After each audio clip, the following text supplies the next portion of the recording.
Hello दोस्तों, नमस्ते, प्रणाम। स्वागत है आपका हमारे यूट्यूब चैनल श्रेया लोकगीत में।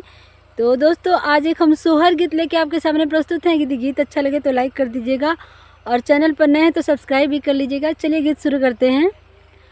कवन फूल फूले फूलवारिया की, कवन फूल बगिया की, कवन फूल बगियानु मोरे ललना, कवन फूल फूले लायंगानवा की गोदी में ललनवा खेलै गोदी में ललनवा खेलै हो।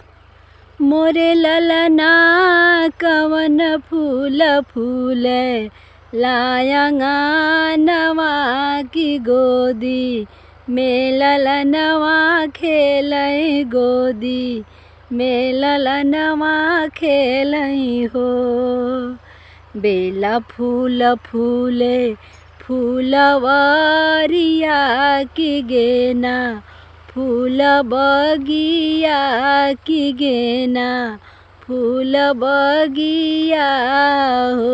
मोरे ललना अड़उल फूल फूले लायंगानवा की गोदी में ललनवा खेलै गोदी में ललनवा खेलै हो।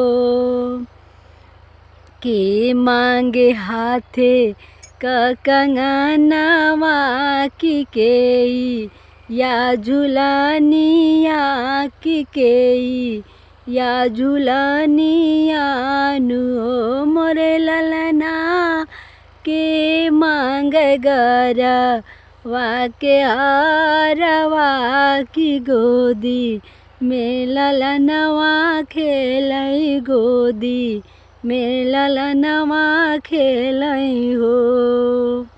फुआ मांगे हाथे कंगनवा की, मौसी या झुलनिया की, मौसी या झुलनिया नु मोरे ललना ननदो मांगे गरवा के हारवा की गोदी में ललनवा खेलै गोदी में ललनवा खेलै हो।